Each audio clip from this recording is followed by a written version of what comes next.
Hay conceptos, historias, pasajes en la Escritura que a veces como los oímos tanto, ya nos volvemos muy familiarizados con ellos y nos perdemos del impacto o la profundidad que deben tener en nuestras vidas. Veíamos hace una semana los eventos del día de Pentecostés, de cómo estaban reunidos los seguidores de Cristo y se dieron estas manifestaciones del ruido muy fuerte como de un viento, de las llamas de fuego sobre las personas y de que empezaron a hablar en otros idiomas.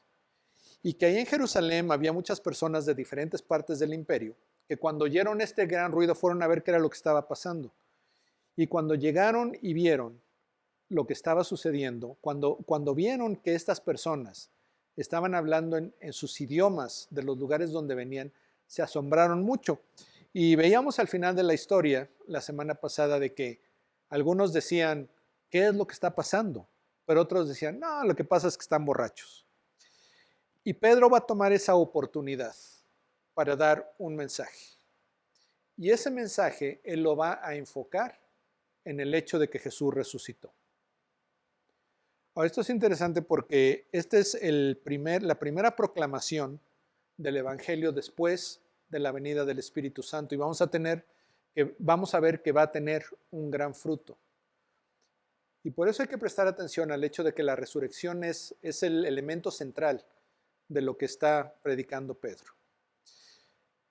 Me gustaría invitarte o me gustaría ver que el mensaje de la resurrección tenga un impacto más profundo en tu vida. Que tú te des cuenta que la resurrección significa más, que va más allá del hecho de que hay vida después de la vida. Que no es solamente que Jesús vivió, murió y ahora vive nuevamente, sino que nos dice mucho más de Él y por lo tanto afecta la manera como nosotros lo vamos a ver y va a afectar la relación que tengamos con Él. Me gustaría primeramente repasar la historia, el contexto en el que se da todo esto. Dios había hecho una promesa que iba a enviar algo a los seguidores de Jesús y Jesús le dijo a sus seguidores que se quedaran en Jerusalén hasta que recibieran esta promesa del Padre. Estaban todos reunidos cuando de repente se escuchó un ruido muy fuerte, como si fuera un viento huracanado, un viento muy poderoso, era como se escuchaba. Además se dieron cuenta de que sobre cada uno de ellos había una como llamita de fuego. Y después empezaron a hablar, pero hablaban en idiomas diferentes a aquellos con los que habían crecido. Había mucha gente en Jerusalén en esa fecha porque se celebraba la fiesta de Pentecostés y habían venido de diferentes partes del imperio para la fiesta.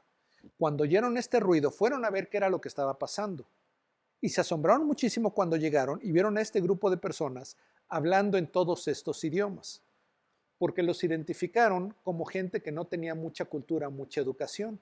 Decían, es que estos son galileos. ¿Cómo es entonces que los escuchamos hablando en los idiomas de los lugares donde nosotros hemos nacido y crecido?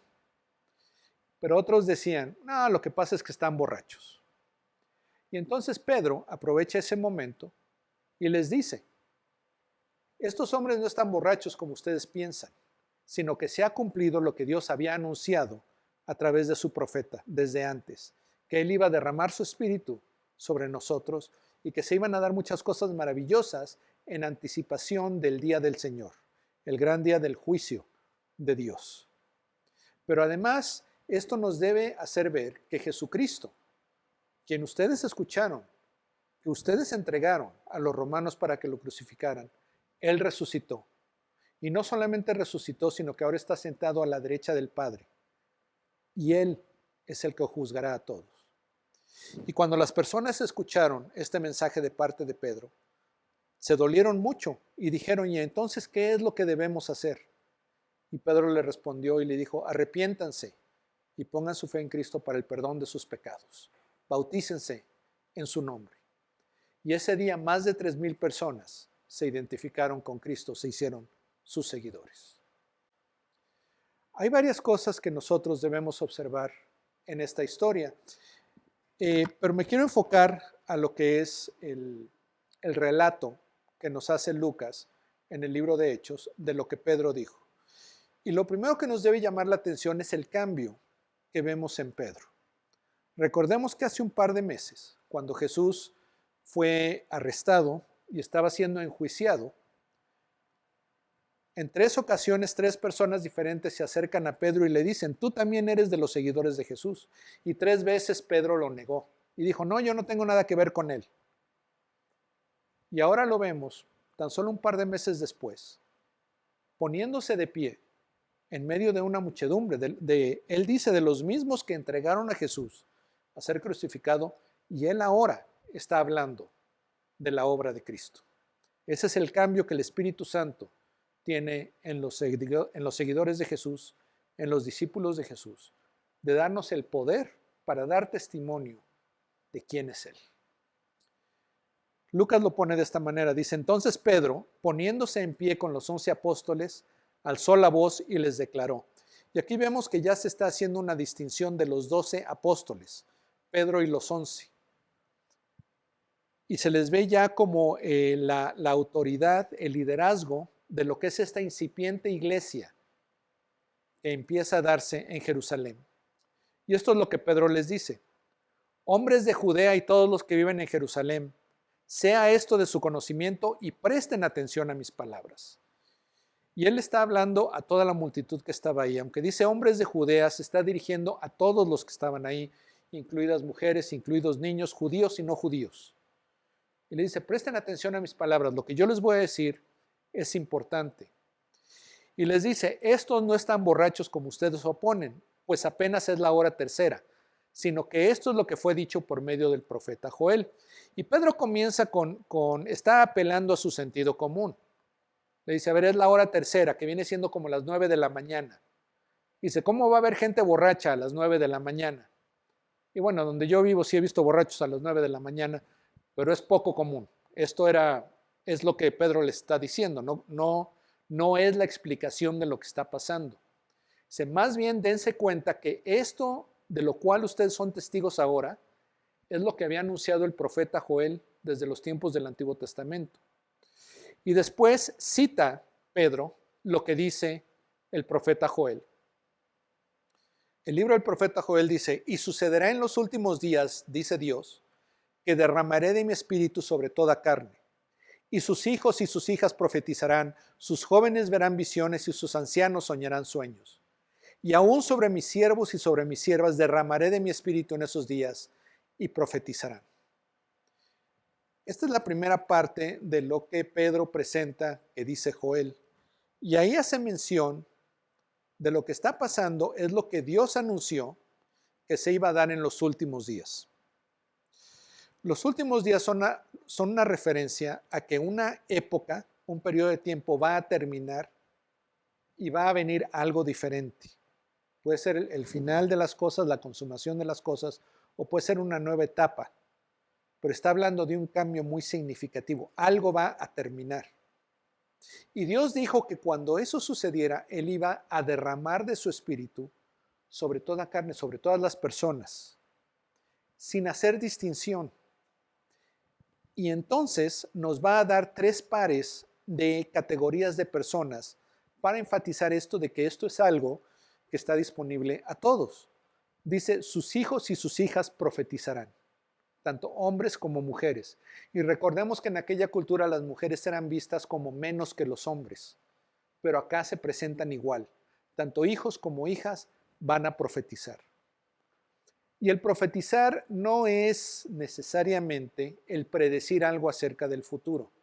Profetizar es dar el mensaje que Dios quiere proclamar. Es comunicarle a la gente lo que Dios está haciendo, ayudarles a ver cómo es que Dios está obrando a través de diferentes cosas. Y dice, sus hijos y sus hijas profetizarán. Después dice, sus jóvenes verán visiones y sus ancianos soñarán sueños. Y aquí nuevamente vemos que está hablando de jóvenes y de ancianos. Recordemos también que la gente mayor se le consideraba con mucho respeto como sabia. Eran los líderes del pueblo, los ancianos. Pero aquí dice que tanto los jóvenes como los ancianos verán visiones y soñarán sueños. Esto significa que van a tener una apreciación de la obra de Dios, van a poder ver, darse cuenta de qué es lo que Dios está haciendo. Y finalmente el tercer par de categorías dice, y aún sobre mis siervos y sobre mis siervas derramaré de mi espíritu en esos días y profetizarán. Y aquí está hablando, cuando dice siervos y siervas, primeramente está hablando de los dos géneros, pero también está hablando de la clase social más baja, siervos o esclavos. Dice, ellos también van a recibir de mi espíritu y van a profetizar, van a estar todos al mismo nivel cuando yo derrame mi espíritu sobre todos. Y la segunda parte de lo que Pedro cita del profeta Joel, dice, y mostraré prodigios arriba en el cielo y señales abajo en la tierra, sangre, fuego y columna de humo. El sol se convertirá en tinieblas y la luna en sangre, antes de que venga el día grande y glorioso del Señor. Y sucederá que todo aquel que invoque el nombre del Señor será salvo. Y aquí cuando se menciona el día del Señor era un concepto que presentan mucho los profetas del Antiguo Testamento y que conocían los judíos, de un día de juicio. Es hacia el final de toda la historia de la humanidad, cuando Dios va a hacer un juicio de todas las personas. Y los profetas del Antiguo Testamento decían que iba a ser un día terrible. Y por eso habla aquí de las señales que se van a dar y dice, son señales en el cielo y en la tierra. Dice, el sol se convertirá en tinieblas. Aunque muchas personas creen que esto es una referencia a cuando Cristo muere y se oscurece la tierra. Habla de una luna de sangre, la sangre habla de sacrificio. Son todas estas señales de que llega el día del Señor y se está haciendo una referencia a lo que ha vivido Jerusalén recientemente. Pero aquí también el profeta Joel, y Pedro lo está presentando, está dando el anuncio de que todo aquel que invoque el nombre del Señor será salvo. Todo aquel que invoque el nombre es una manera de decir que se abandone que se entregue. Y cuando habla aquí del Señor, para el profeta Joel, el Señor es Dios. Dios le dice a Moisés que el Señor es su nombre y que ese es el nombre con el cual va a ser conocido por todas las generaciones. Es un nombre que habla de la autoridad, del control, del dominio que Dios tiene sobre toda la creación. Él es el Señor. Él es el que establece las leyes, lo correcto, lo incorrecto, el que juzga, el que tiene todo bajo su control. Y el profeta Joel dice que si tú te abandonas a Él, si tú le pides que te salve, Él te va a salvar. Y entonces, habiendo compartido esto, Pedro se refiere nuevamente a las personas que estaban ahí y les dice, hombres de Israel, escuchen estas palabras. Jesús el Nazareno, varón confirmado por Dios entre ustedes con milagros, prodigios y señales que Dios hizo en medio de ustedes a través de él, tal como ustedes mismos saben. Este fue entregado por el plan predeterminado y el previo conocimiento de Dios, y ustedes lo clavaron en una cruz por manos de impíos y lo mataron. Pero Dios lo resucitó, poniendo fin a la agonía de la muerte, puesto que no era posible que él quedara bajo el dominio de ella. Entonces, vamos viendo cómo va fluyendo esto. Primeramente, Pedro les dice, esto que están viendo es el derramamiento del Espíritu Santo. Y el profeta Joel nos dice que eso va a suceder cuando lleguemos a los últimos tiempos. Y después Pedro introduce a Jesús. Y esto es lo que dice acerca de Jesús. Dice, ustedes saben que Jesús hizo milagros, que hubo prodigios y hubo señales. Y todo esto era Dios el que estaba actuando a través de Jesús. Y lo hizo para que ustedes supieran quién era Jesús. Pero no lo creyeron. Y ustedes lo entregaron. Dice ahí a manos de impíos. Es una referencia a los romanos, a los soldados romanos. No que fueran malos, pero que no seguían la ley de Moisés. Por eso se les califica como impíos. Y dice, ustedes el pueblo judío, el pueblo de Dios, son los que lo entregaron a los romanos y lo mataron. Por lo tanto, ustedes son los que lo clavaron en una cruz. Y les dice, pero esto es parte del plan de Dios. Esto fue hecho para que se cumpliera lo que Dios ya había predeterminado. A Dios no lo agarraron por sorpresa. Todo esto fue para que se cumpliera lo que Dios quería hacer. Y por eso dice, pero Dios lo resucitó poniendo fin a la agonía de la muerte, puesto que no era posible que él quedara bajo el dominio de ella. Y aquí es donde anuncia la resurrección. Dice, ok, ustedes lo clavaron en la cruz a través de los romanos, ustedes son culpables de su muerte, pero ¿saben qué? Jesús no está muerto. Dios lo resucitó porque no era posible que la muerte tuviera poder sobre él. La muerte no tiene poder sobre Jesús.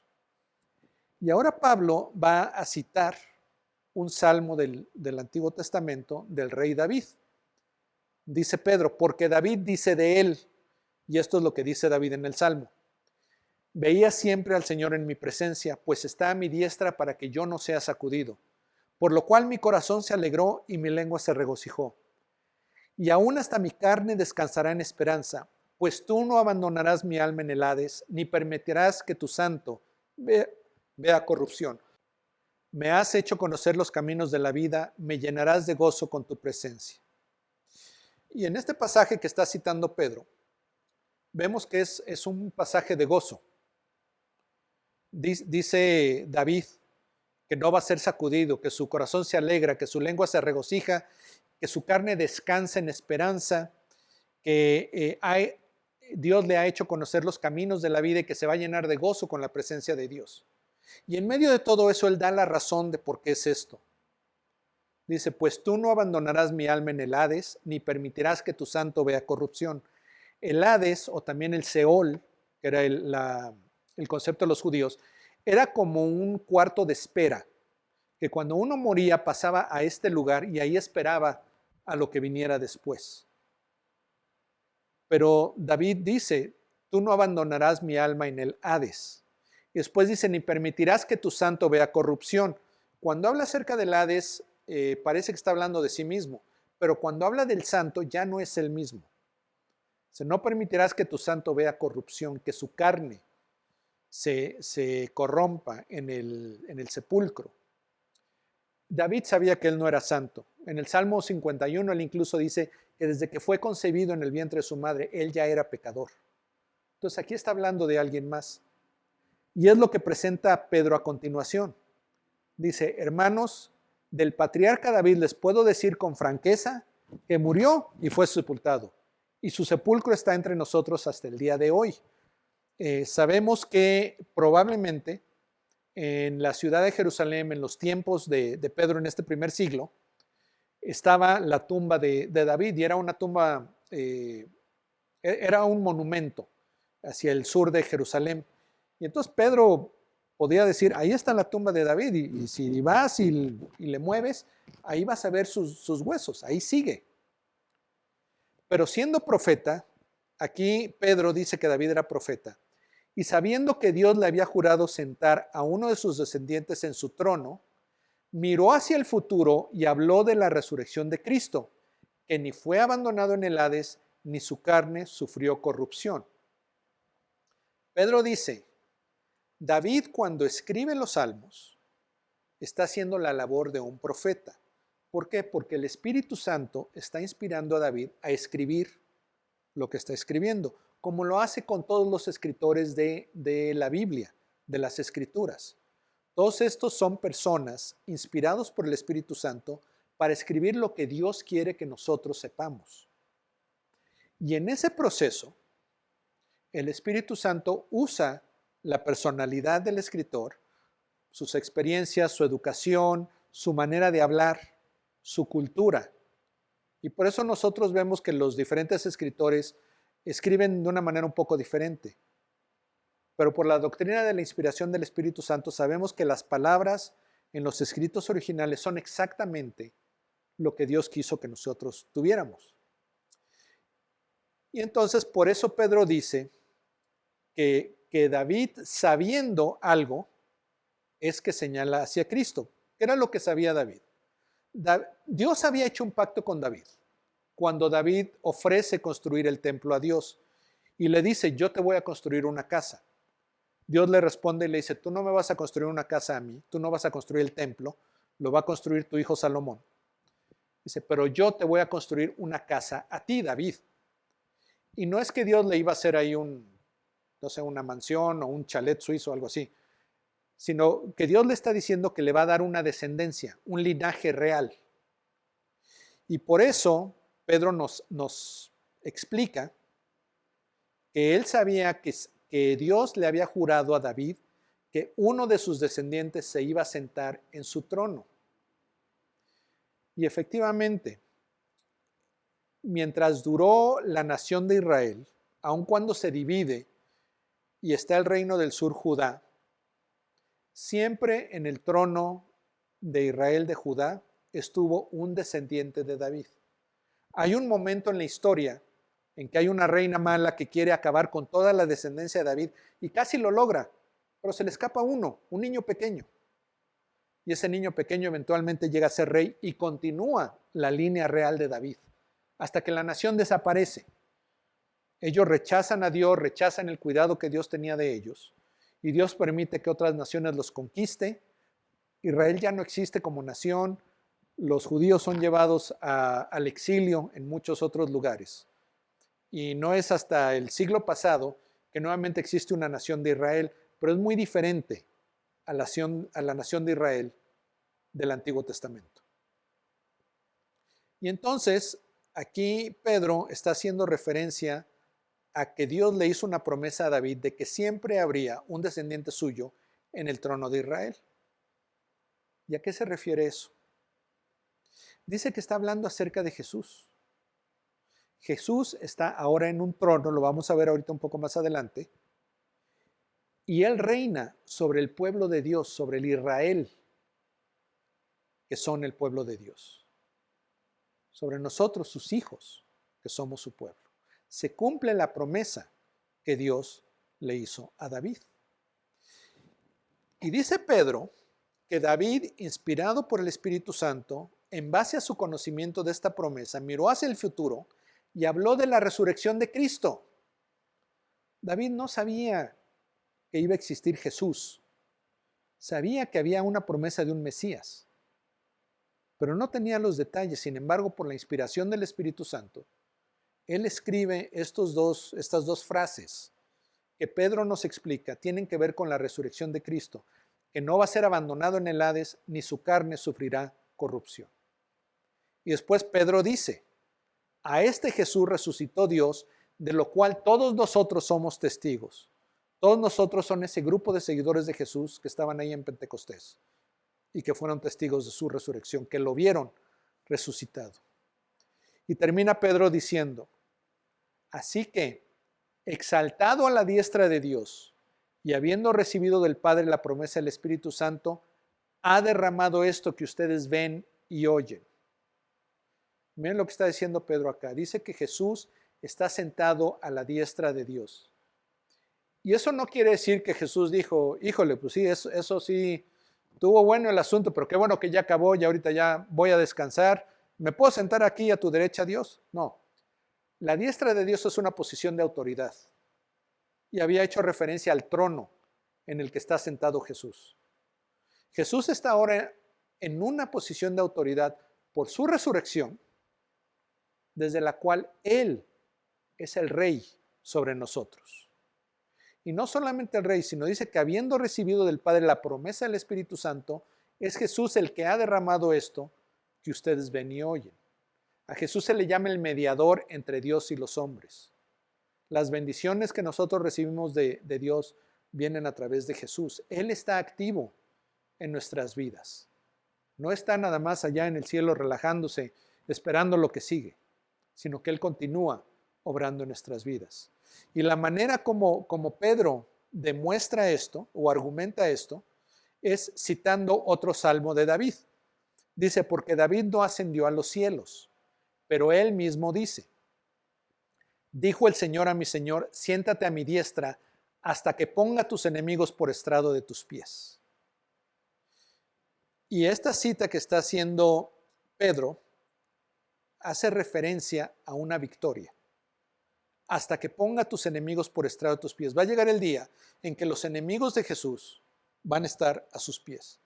¿Y quiénes son los enemigos de Jesús? Los que lo rechazan, los que no creen en Él, los que no lo consideran digno de atención.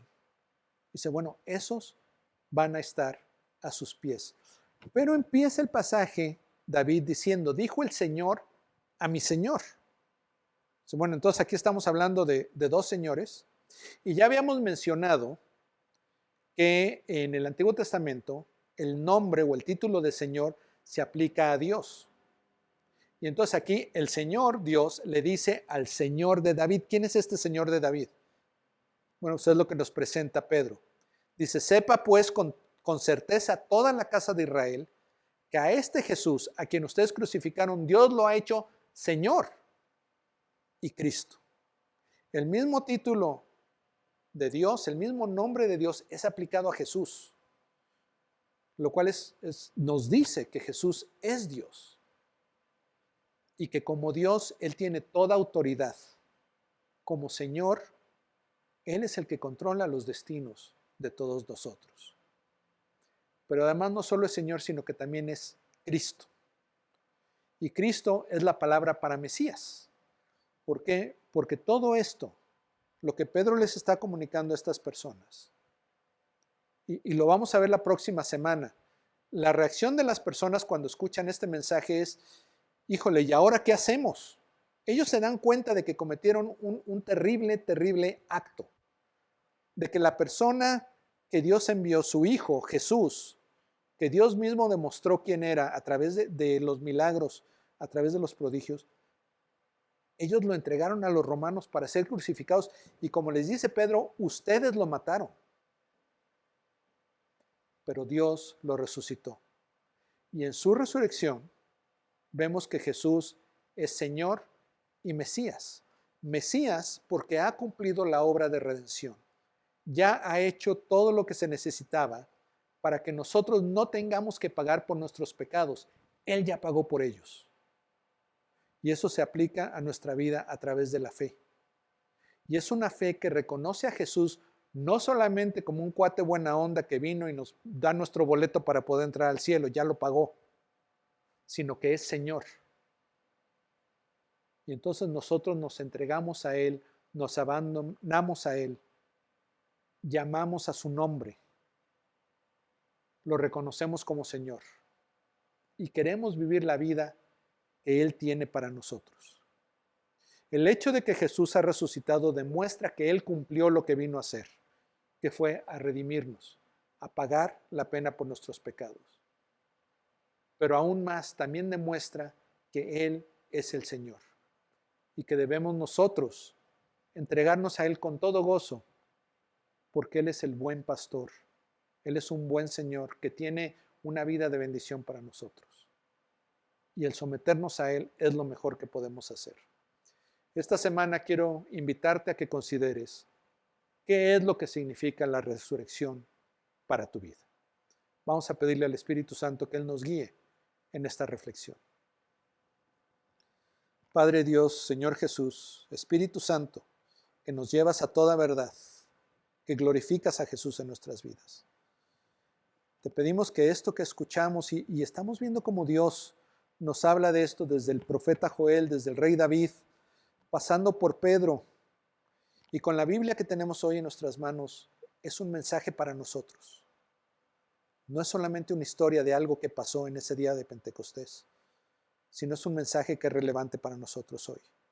Jesús resucitó y no es nada más el hecho de que estaba muerto y ahora vive, sino que esa resurrección lo anuncia, lo proclama como Señor y Mesías, Salvador y dueño de todos aquellos que entregamos nuestra vida a Él.